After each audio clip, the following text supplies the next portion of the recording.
प्राचीन भारत के गहन जंगलों से एक अद्भुत प्रेम और अडिग साहस की कथा उभरती है।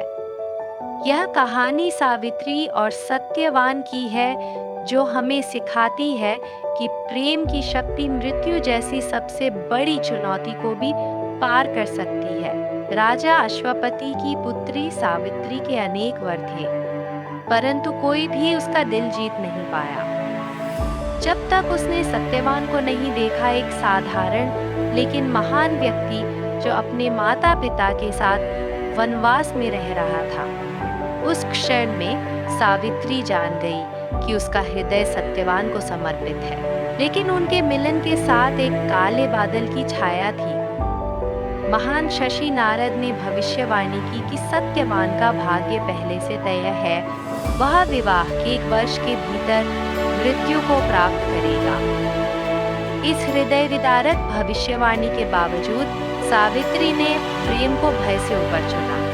उसने सत्यवान से विवाह किया और प्रतिज्ञा की कि वह किसी भी परिस्थिति में उसके साथ खड़ी रहेगी। वह भयावह दिन आ गया। वन में टहलते समय सत्यवान अचानक गिर पड़ा और उसकी सांसें थमने लगी। और तब सावित्री के सामने प्रकट हुई यमराज, मृत्यु के देवता, सत्यवान की आत्मा को परलोक ले जाने के लिए तैयार। परंतु सावित्री इतनी आसानी से हार मानने वाली नहीं। सावित्री ने अपने धैर्य और अडिग भक्ति से यमराज का पीछा किया, सत्यवान की आत्मा का साथ नहीं छोड़ा। उसने यमराज के साथ बुद्धिमत्ता और प्रेम से परिपूर्ण संवाद किया।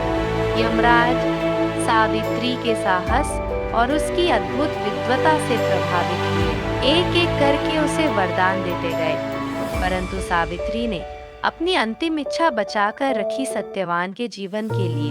अंततः यमराज ने सावित्री को सबसे बड़ा वरदान दिया, सत्यवान का जीवन। सत्यवान जीवित हो उठा और दोनों फिर से अपने सरल और आनंदमय जीवन में लौट आए।